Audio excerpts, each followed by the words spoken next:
Welcome to Todd Talks, a small segment of our Plywood Palace Garage YouTube channel.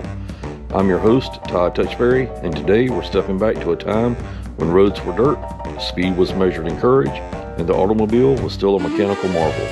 At the heart of it all, the car that put the world on wheels, the Ford Model T. But we won't stop there. We'll also look at other pre-war classics and talk to the people who keep them alive.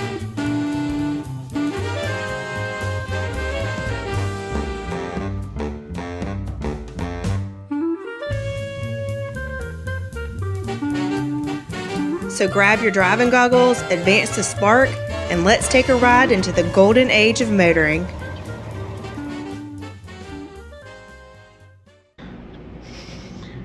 Hey y'all, tonight's episode will be just a little bit different format. My friend Kenny Mooneyham, a good friend and patron, him and his brother both come in here all the time, Kenny and Tommy. Anyway, Kenny invited us out to check out his Model A, to do a Todd Talks video out there. So let's head out there and check out his Model A and even his pickup. My name is Kenneth Mooneyham. I have a 1929 Model A. I live here in Sumter, South Carolina. How long have you had this particular car? Oh, probably 5 or 6 years. Did you have any Model A's before that or anything? No, but I wish I had. When I was about 12 or 13, I begged my daddy to buy me one for $100.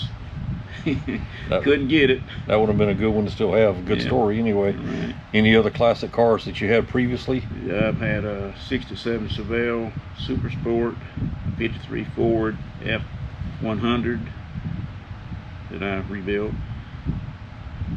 I sold. So the Chevelle was that's a big change to the Model A. Oh yes. A little bit of difference in power. How did you find this particular car? I saw it advertised online somewhere or another, and it was in Aiken. And the guy that owned it, he worked with Model A's from a young age. In fact, he wrecked his dad's Model A, and his dad made him rebuild that Model A. This is a different one I got now, but the man, he really knew his vehicles. In fact, the car was in an Aiken magazine, Aiken, South Carolina. So the guy you were talking about, he restored this car? Yes, he did a lot of the work on it. There were several things that I'd had to work with after I got it, but it was mostly restored. Was that the first time it had been restored, you think? I'm not sure. He did a real good job of what he worked on. How much he did, I'm not sure. What were some of the things that you had to do to it? I had to work with the carburetor. I had trouble with it. I had to rebuild it to get it working. I went and bought a new carburetor, but the one I bought, they didn't do it right, and I had to send it back to them. I remember you telling me about that. Yeah, and then I've worked on the timing. I had trouble with a little bit on the distributor. I had to rework it a little bit and got it worked out, the kinks on it, so it runs fine now. Have you had to change the tires or anything? Not yet. All right, that's good. I took them off and worked on them, but not as far as changing. Now, how often do you do maintenance to it? Like change the oil or grease it and stuff like that? Possibly around every 750 to 800 miles. How long does that take you to put that on there? It don't take long. I don't even think about the time. And that's a what year? 1929 Model A Roadster. You happen to know the month it was made in by chance? Not right offhand. Seemed like it was around April. And it's still got the original 4-cylinder in it, right? That's correct. And it's still 6 volt? 6 volt, positive ground. Positive ground. A lot of people get that mixed up with the T's. And why do you think they went to a positive ground when the Model T was a negative ground, and then they ended up going back to the negative ground? Any knowledge on that? I understand because of negative ground, they had more trouble with things corroding. So basically, by changing it over to that way, having the positive ground, it didn't have less problem with corrosion in the battery.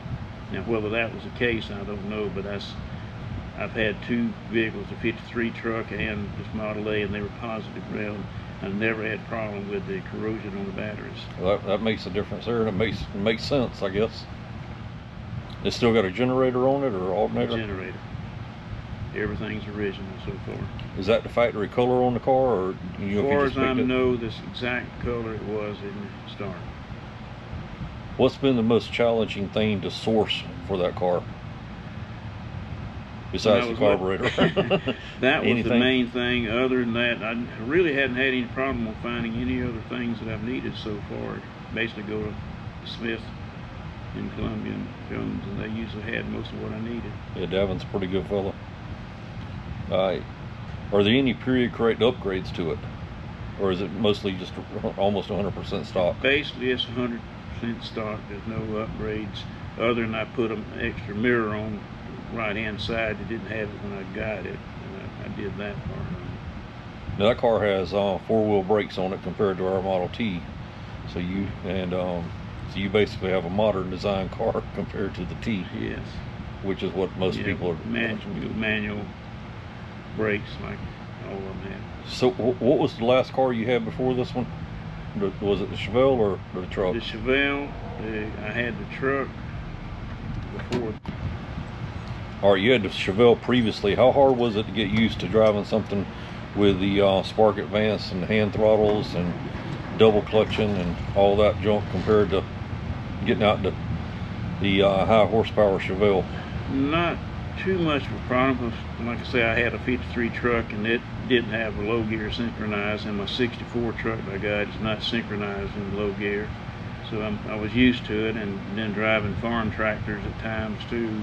I think that's what helped me, is learning how to drive on a Ford tractor and being able to use the throttle up on the right and the clutch and the brake and everything on your feet being on different sides of the tractor. I think that really helped me be able to jump into a Model T and be able to get on down the road with a little bit of learning curve, but it wasn't too bad.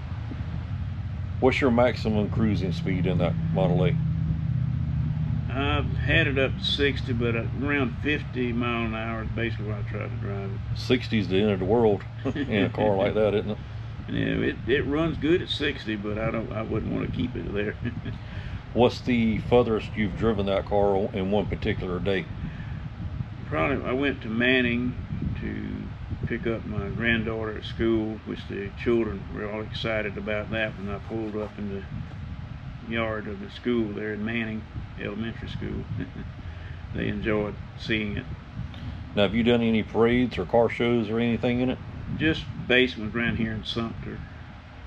What kind of looks and reactions do you get whenever you pull up to a stoplight? And do you get waves, or do you get single fingers or anything? No, I get more people want me to blow the horn, and they'll roll the window down, want to know what year it is and what kind of car it is. All right, let's walk outside and check out these vehicles.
appreciate Kenny taking the time with us and inviting us over to check out his Model A and his pickup. Was not expecting that truck to have air conditioning, even though as many times I've seen it in the past. That's pretty cool for a truck that old to have air conditioning. He said it's ice cold. So anyway, again, I appreciate it. Kenny's been a great friend. I want to thank him also once again for when we opened up 10 Lizzies Cafe of Sumter. Both of my Model Ts were down at the time, and he was nice enough to get his A cleaned up and let us use it for the photo shoot for the newspaper. And I'll always remember that, and we've actually have it hanging up over here as a keepsake. But anyway, again, I appreciate you tuning in, and don't forget, if we don't see you around here, we'll see you around. You hear? Hey y'all, tonight's episode will be a little bit different. Kenny Mooneyham, a good friend of ours and good patron of 10 Lizzies Cafe, invited us out to check out his Model A for Todd Talks. So instead of doing it on camera, no, stupid. I was waiting on you to say you here.